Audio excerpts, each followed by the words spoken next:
Hello,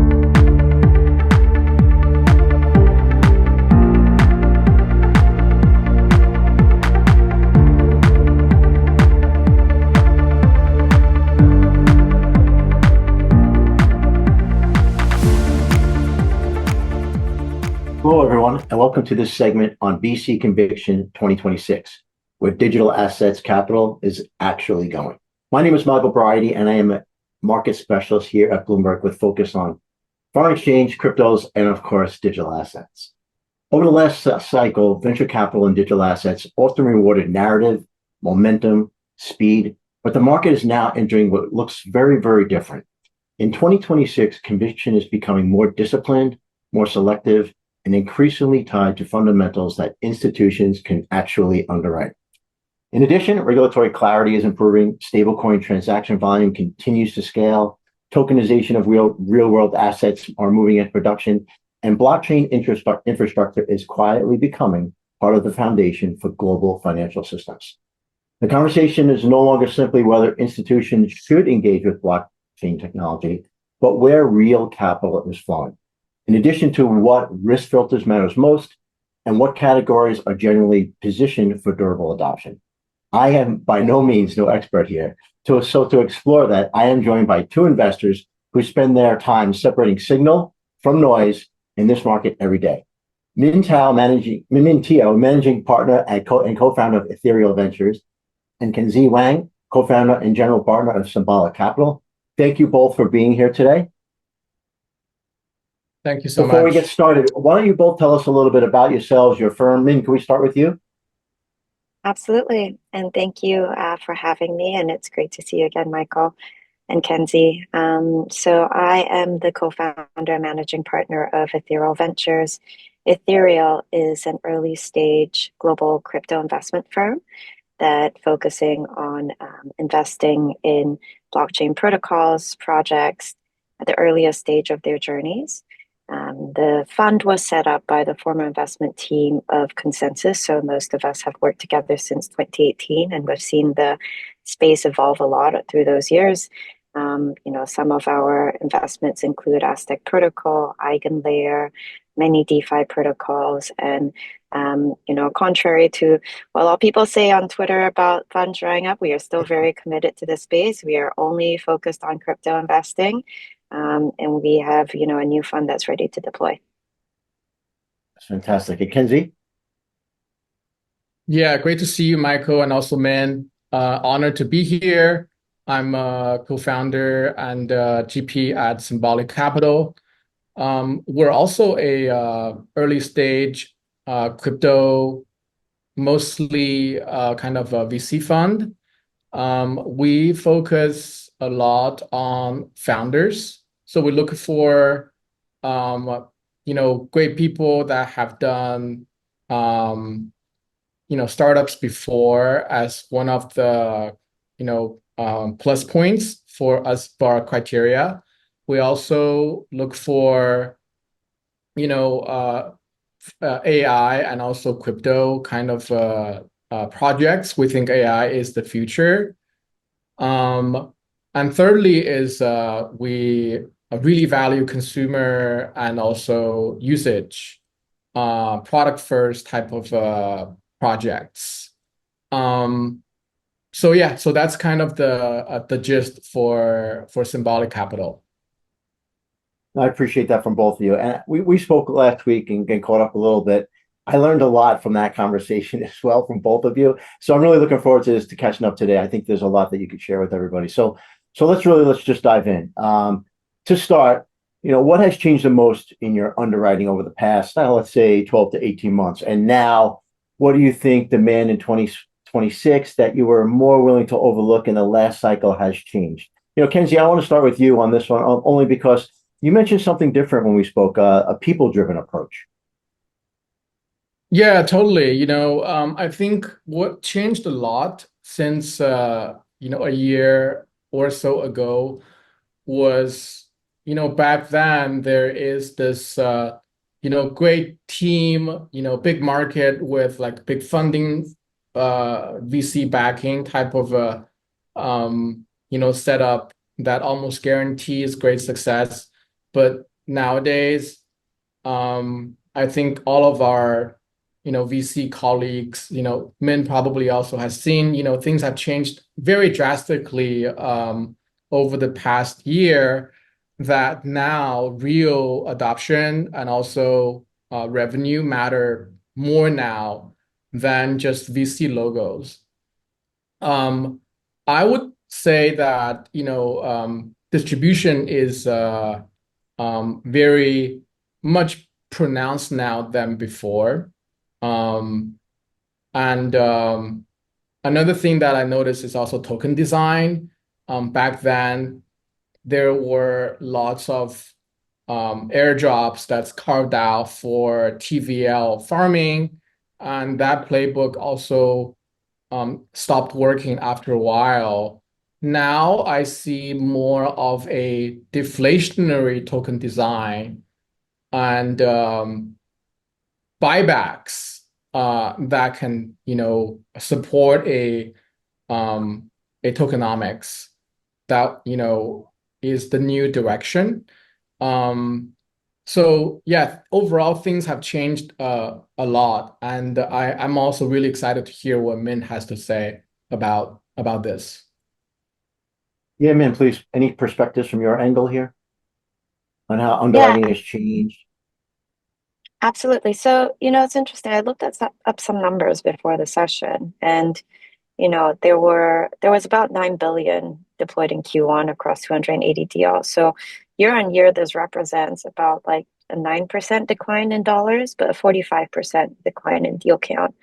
So what this tells you is that a lot more money is getting concentrated in a few deals. In particular, Series C plus surged a lot. So a lot of people are putting money into later stage deals, particularly those where you have the emergence of category leaders that have a lead that is difficult to surmount, where there's like a, sort of a visible path to liquidity in the next couple of years as well. So in general, I think the bar is higher, like, for all of us as VCs. And in Ethereal, we back founders at the earliest days of their journey. So most of the time pre-revenue, sometimes even pre-product. However, it still means that, like, these founders have to actually deliver product that they distribute to users, that users are willing to pay for their product, that they do, like, demonstrate revenue, and their business has good unit economics. And increasingly, all those things have to hold. So it's not so much that, hey, 3 years later, you're still sort of pivoting from place to place, trying to find product market fit in something. We do have to test that a founder has conviction in their area they're building in, and that they can get the product up and running and, delivering strong revenues within a sort of 18-month period. I do think unit economics actually matter a lot more too. You have a lot of protocols that, they might be making 50 million in revenue, but they're actually not really making any profit because it's very expensive. They have very expensive cost structures. And I think the market is starting to look at that now more than just, a sort of price to sales ratio, like how good are your unit economics? So ultimately, I think, one thing that Kenzi mentioned is right. Like the one thing that persists is, being relentless about strong founders. And I think as each year passes, we have more data as to the archetype of a successful crypto founder. I think in prior years, we had a lot of technical founders who really weren't interested in any of the commercial pieces, but would go on Twitter and debate like consensus mechanisms and other sort of technical jargon that the rest of us plebeians struggled to understand. And because we thought they were so smart, everyone bought their token. Those days are unfortunately over. So, ultimately, like, I think we are still very much in a deep tech space. So we do need those like technical geniuses. However, they also need to be paired with commercial geniuses so that we can, really get broad distribution for whatever crypto is building. And, Kenzi's been in this space for a long time. It's not about like what is crypto native and not crypto native. Having built it, working in the space for close to a decade now, you just want to see people use the technology and for it to bring magic to their life. And this is what it takes. Yeah, it's nice to finally hear the word revenue come up. People were like overlooking that for the longest time, so it's good to hear that. I mean, I'm going to continue with you because you kind of partially answered my next question. And if you strip away conference narratives, and we've all been to all these conferences where rah rah and everyone's pushing a certain narrative. Where is digital asset capital actually going right now? Is it the Yeah. people? Are they we solving for problems? What exactly is it? Yeah, so I do think that, and the caveat is this sounds boring, but I think there's a good reason why. So a lot of capital is going into payments, particularly stablecoin payments. A lot of capital is also going into tokenization for institutions. And if you look at the stats, there's about 50 billion of tokenized RWAs on chain. It's a huge step up from last year. And in fact, treasuries are not even the number one non-stable coin category. Is actually private credit. So credit is growing extremely quickly. And that's also something, credit, I come from a credit background. It's something we're investing in heavily at Ethereal too. So you also have the scaffolding around these two categories, the infrastructure, the middleware. And I do think there's a lot of opportunity there. We don't yet have a really great wallet experience for payments, for consumer payments, for example. And I think anyone who has tried to do RWAs on chain will tell you that it's not very easy, and you have to do RFQs with 5 different providers, right? So there's a lot more usability, convenience that we can deliver to users. In addition, I think this middleware includes important elements such as privacy, security, and identity. That's not to say there's not more experimental areas like say AI and crypto, which I think Kenzi has spent a lot of time into. Agentic payments, we've seen a lot of teams working through that. One thing, to caveat, you might say like, Min, is this blockchain or is this fintech? Like, because it sounds awfully fintech to me, right? I do want to say that like we've spent a long time as an industry trying to push blockchains as a general purpose computing platform, which I do truly believe it is. However, I think we have to actually nail one use case. Like, the analogy is like the personal computer, where it, worked really well for the military, it worked really well for industrial use cases, it worked really well for business data processing. And then it was actually because they did those things so well, they were, made faster, better, cheaper, smaller. So they made their way into people's homes once you have microprocessors and graphical processing units. So I do see blockchain as having that same analogy. And I think us coalescing as an industry around payments and tokenization and really just bringing all those assets on chain, the regulation is coming together. Once we sort of deliver that, there's going to be a lot more use cases coming out. No, that makes sense. There's definitely going to be some growing pains here. And I think what's important to understand too is it's not a revolution, it's just the evolution. I mean, you just gave a timeline there of all these things that happened in the past. I mean, how about you? We strip away the conference narratives, anything, what's really going on right now? I mean, Kenzi, sorry. Yeah, I completely agree with what Min said. I think there is, because of regulation has never been so friendly so far in blockchain. Fintech related use cases naturally are getting a lot of funding. Especially the stable coins, the payments, the RWAs are getting a lot of attention. I also see new type of areas that are that are also maybe the next phase coming up as well, that I'm spending a lot of time on. For example, stable coin rails for AI apps, AI agents that can transact and autonomously, AI and crypto products that can really produce volume. And also lately, as you can see, the prediction market is also doing, Yeah, for sure. yeah, it's making a lot of noise.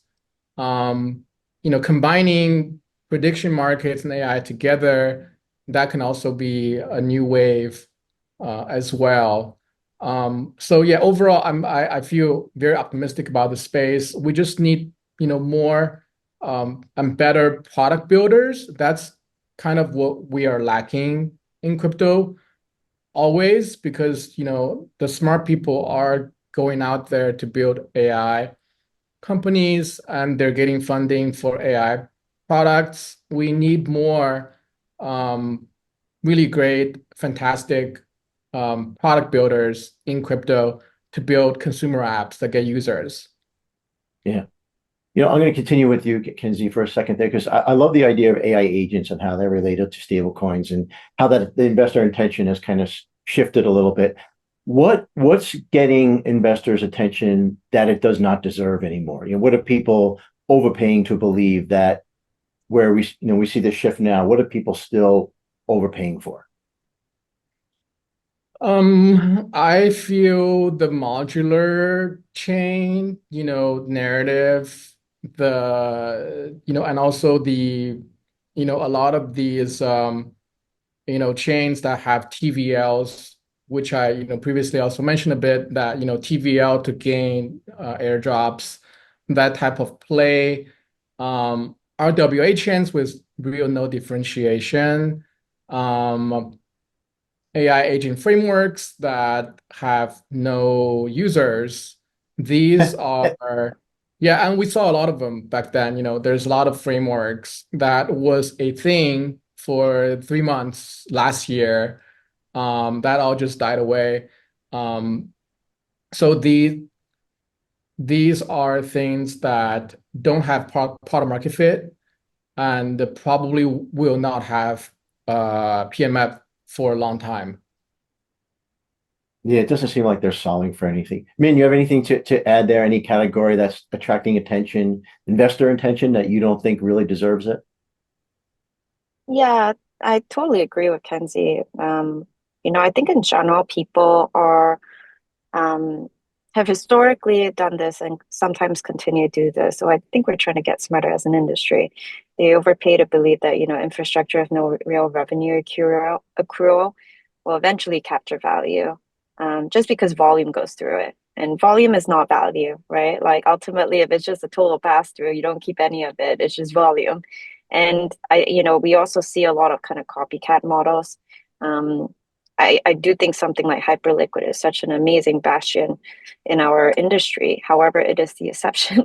I don't think they've defined the playbook. So, we see a lot of DeFi protocols that don't have a lot of usage, like saying that they want to launch L1s, and thinking that, moving towards like an L1 and having their own chain will help them capture more value. And perhaps in another time, because you were an L1, you could get some, inflated token value for a period of time, but that's all normalized and gone away now. So I think we're very careful about anything that where the distribution challenge and the sustainable unit economics challenge is underrated. I think we generally see as somewhat overhyped, because the cost of acquisition of users in crypto is actually relatively high today. Yeah, it still is. I think my next question that I had wrote down, I think you pretty much answered it already, both of you, but I'll put it out there anyway. What separates a company now that gets real conviction from a company that only gets like polite interest? I mean, obviously we just talked about revenue, we talked about volume, we talked about founders, but when you talk about polite interest, how does that completely get separated? We'll start with you, Kenzi. The real conviction, from a sort of the VC round perspective is when you can see somebody's taking or multiple leads are stepping up, and quickly the round is done, and maybe there's more follow-on commitments as well, and from a like a to get that going now. I think Hyperliquid, that type of company, that Min mentioned, will get conviction from a lot of investors because it does not have actually investors. It does not have VCs. So Right. I feel like that may be the new way of doing things is, to do the Hyperliquid way, where you have organic users, distribution is king. then you get, investors to offer you term sheets. And that's the best type of conviction.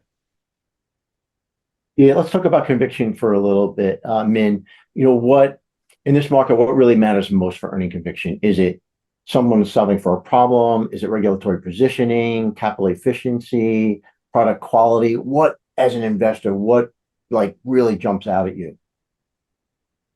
Yeah, so for Or am I our missing? stage specifically is, we're investing in talented founders. And, what's their sort of superpower? How do you define a talented founder? In my mind, a founder's main jobs are to evangelize the product, raise money, hire really smart people, and, from our stage, get to a lot of their first milestones and be able to drive the life cycle of the company really well. I do think that technical edge, especially in the age of all these agents, like the moat for that is very rapidly decreasing. Even if you do have a moat initially, it is likely not going to be a sustainable moat unless you really have like some strong patents around it, which is also, presents its own challenges. So from that perspective, I think founders who can get commercial moats such as strong regulatory positioning. Dealing with regulators is hard and boring. A lot of founders don't want to do it, right? But I think today you have to really have a good understanding and really be able to get that license against all odds. In addition, just superior distribution, really knowing what your customer wants, developing that loyalty. And in addition, it's liquidity. Liquidity begets liquidity. A lot of protocol problems are actually liquidity problems. And once you have that, you are far ahead away from your competitors. So I think ultimately these are the elements of a great product in crypto. And the strong founders who are building these products are the ones that gain the most conviction from VCs.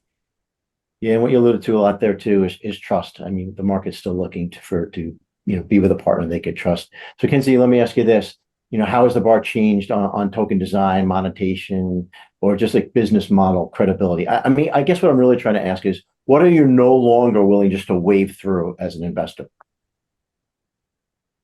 This building first and then monetize later, defer revenue forever, that type of ethos, or, just keep talking about, white paper, L1 design.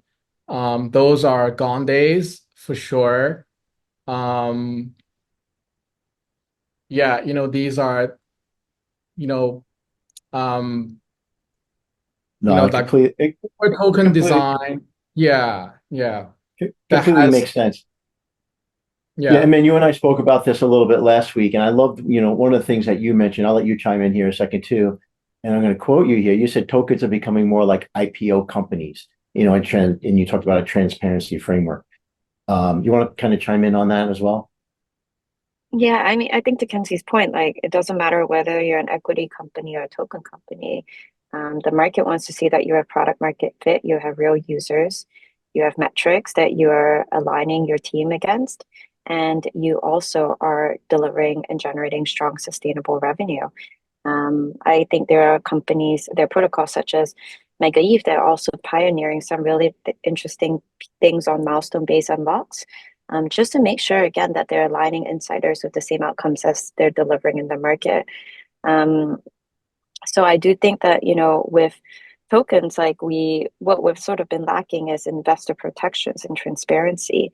And now investors are demanding, hey, we want you to publish your North Star metrics. We want you to publish your user count. How exactly do you actually generate revenue?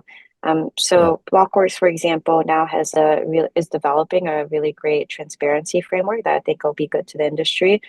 And I do think protocols that can attest to that framework and be part of that framework will signal to the market that they're willing to invest in the long run to make sure that their stakeholders' needs and requests are addressed. They're not some kind of fly by night team that's going to disappear Yeah. tomorrow and you don't know what's going on. So that's really like the difference in today's market. And I think it's healthy. The tokens are I hope we're not, like, ultimately protocols are not subject to the same like regulatory requirements as IPOs, because it's very expensive and burdensome. And I think if there were less, you would actually have more public companies. Just look at the, with token or not, look at the huge like slew of private companies that are scared to IPO.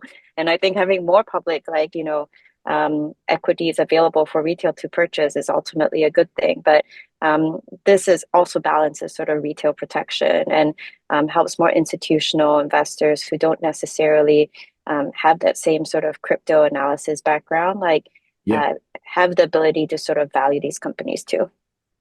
Yeah, what I like too about some of the companies that you just mentioned, and you look at the course of their longevity, they pivoted. They started off doing one thing and they pivoted to more like user demand. So I'll stay with you, Min. In what is the biggest investing mistake in 2026? Is it getting into noisy categories too early, or arriving too late to some of these big categories that really matter? Obviously, the earlier you are, the cheaper it's going to be. We've had a discussion about this last week, and the later you are, could cost you a little more money. So what's the bigger mistake here? Or Yeah, is it so worth Mark getting into? Andreessen has Go a ahead, great please. quote, which is like, Mark Andreessen has a great quote, which is, the failure mode for a VC is the failure of a mission, not the failure of commission. I don't spend time thinking about, hey, damn, this company shut down and it's such a shame. Like, you're backing people and people try their best. Like, this is creating a successful startup is just, doing something that's so against the odds anyway. The ones that keep me up are the ones that you miss. And definitely there's like the sort of too late category is the one that's really painful, right? The one I think for a lot of crypto investors, like, Kalshi kind of was less of a crypto name. It was more a poly market. So if you weren't in poly market, like, what do you do in prediction markets? I'll Right. be honest, Ethereal, we haven't really done anything in prediction markets because it's very challenging to back a very, like, small team where you have 30 competitors trying to take over a duopoly, and they have, like, a lot of money, they have 80% of all the volume, and they also have the regulatory moat. So I do think there's a, being sort of too late is always the one that keeps me up at night. And we're constantly thinking about, like, leaning into categories, participating in ways that sort of don't block us out, or even just being more flexible on valuation. As a result, like, something where it was, too early, like, and it was too noisy, founders can kind of try again, but if you miss an opportunity, that doesn't come back. Yeah. Kenzi, agree or disagree with that? I very much agree. Yeah, Min and I would guess yeah, you would. very we look for the early opportunities, and that's where the alpha is.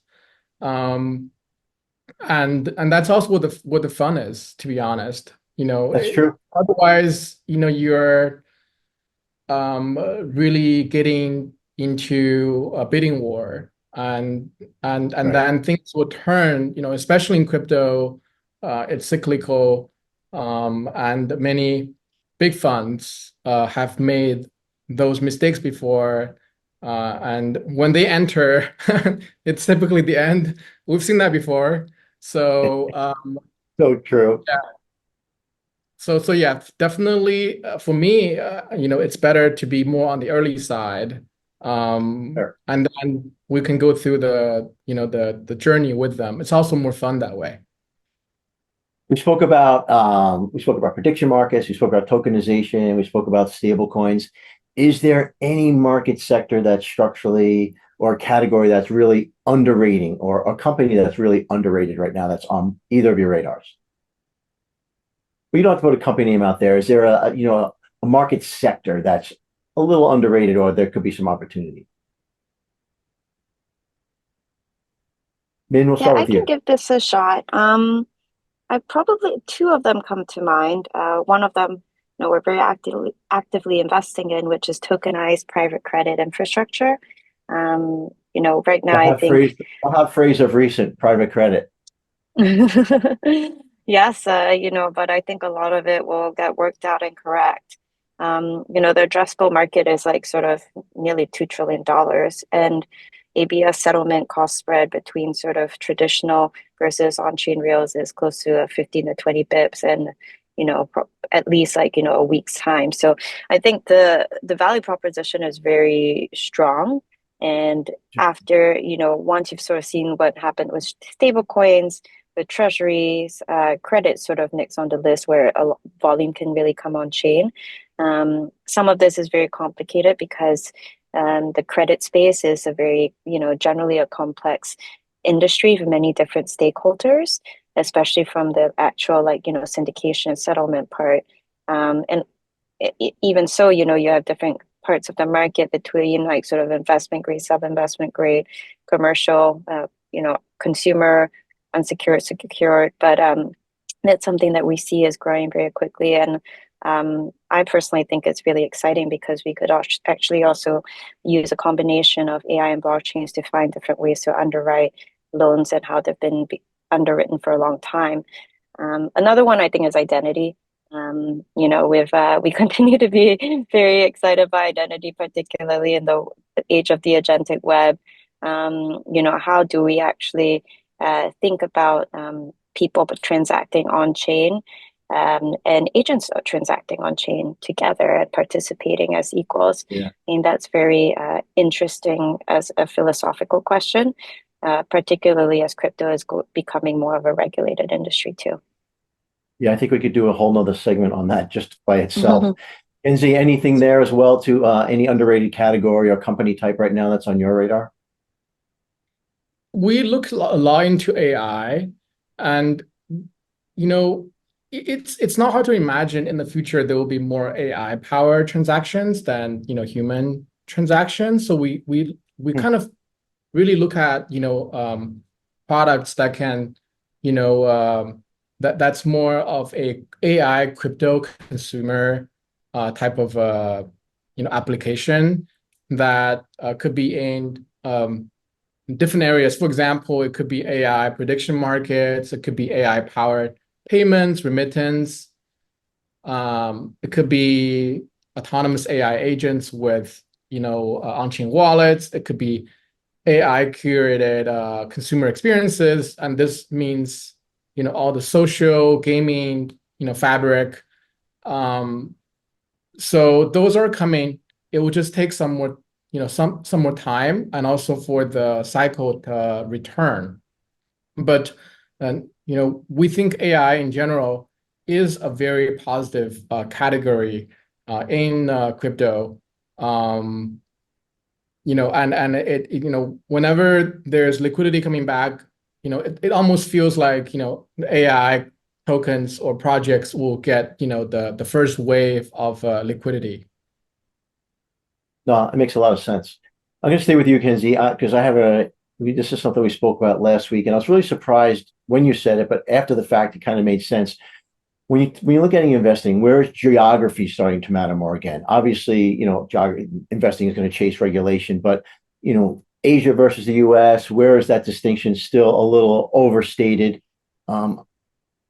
I don't know if you remember what we spoke about last week. It used to be Dubai, then it was Asia, then it was the Bahamas. Where do you think geography is starting to really matter right now? Yeah, this is such a cyclical topic, and it's always been changing. Min's also been there for quite some time. It's been the center of crypto has been shifting from US to Asia to Middle East to Asia to US. Now it looks like because of the regulatory landscape, the government, US government is very friendly. So now it looks like innovation is back in the US, in New York, in SF. But it looks like the buying power, the liquidity is still in Asia. So right. Both are really important. And also Middle East too, there are just so much funding and lots of believers in the Middle East. So globally, it's a great time for all of these geographies. You both got the opportunity to travel around a lot and see different of these, geographies and people that are investing in these spaces and where the hype is and where the non-hype is. Min, same question to you. Is there a part of the world that you think is moving faster than others, or is it just going to really chase the regulatory background? I think where has sort of seen the most difference is definitely the US. Right? You went from this era like barely 2 years ago that where there was a crypto witch hunt and Operation Choke Point to now it's something that is top of mind for the current administration. We're seeing genius and hopefully clarity will pass through. But ultimately, founders are no longer scared of building businesses in the US, which is the biggest unlock. And the US is also leading the way from a regulatory perspective. You do see them engaging quite constructively with the prediction markets companies, with the CFTC and Polymarket. Whereas, for example, like in most of Asia, like this is still considered illegal, right? Indonesia's just banned prediction markets. I think it's still legal in South Korea. So this is crypto is still very gray market from that perspective. So I think the US is leading the way on the regulatory matters, and EU is following their lead. I also will note that as a result of that, a lot of the institutional capital funding projects are also utilizing the technology are primarily US institutions, at least the ones that are coming on in size. There are certainly global players, but the ones that are, the closest to sort of production and actually putting stuff on chain is mostly US institutions. So that's become an increasingly important geography. But ultimately, crypto is global. This can absolutely change. I think a part of it is just how quickly the regulatory landscape changed, and there was a lot of latent capital waiting behind there to be deployed once it was safe. But it could quite easily change in the next couple of years. The whole point of crypto and blockchains is that it transcends borders. Yeah, exactly. And everyone's looking for a little clarity around how that's going to look. So, a question for you both, and we'll stay with you, Min. And I'm going to put you on the spot here slightly. Mhm. We talked about revenue, but if a founder were pitching you tomorrow, what is the hardest question they would need to answer before they could earn your trust and you get some real conviction or capital from you? I ask every founder this question, and I personally think if I put myself in their shoes, I do genuinely think it is a hard question, as basic as it is. And the question is, how are you getting distribution? It is, the range of responses is very, very, very wide because I don't think we are in a build it and they will come market. We're not in a supply constrained market. So really thinking hard about how you get a distribution mode from day one. And we've seen some really talented founders, do lots and lots of cold outreach to validate their product before they speak to us, where they've spoken to 150 different potential customers. I mean, when you speak to a founder like that, you're like, wow, 150 So his people homework, actually yeah, for sure. said they will use your product, I'm in, right? Versus someone's like, oh, I'm gonna try some ads and then I'm gonna post on Twitter. I do think it's in today's market where AI is sucking all the attention out of the room, it's definitely challenging to get distribution. And my hat off to founders who have great on ideas and work hard to do so. Distribution. That's a great answer. I probably wasn't one that would have been top of my radar. Kenzi, how about you? Anything? What's the hardest question that these founders have to answer? Yeah, I agree. Distribution is definitely one of the top ones. I would also ask, why now and also why you?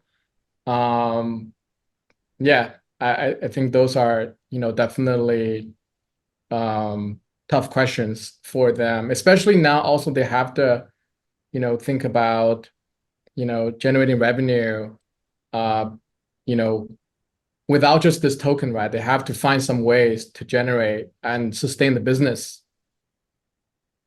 Yeah, we don't want to be flatlined here, and I think this is what kind of leads to my last question for the both of you. Looking ahead the next 12 months, what will convince you that this digital asset venture is actually getting healthier? Is it the better companies? Is it the distribution? Is it pricing? Is it the pricing? Is it stronger follow-on behavior, or is it just more adoption in general. I feel like there's an education gap as well. Like people need to really understand more. But what will convince you that this digital asset investment and venture is getting healthier in the next year? Min, we'll start with you.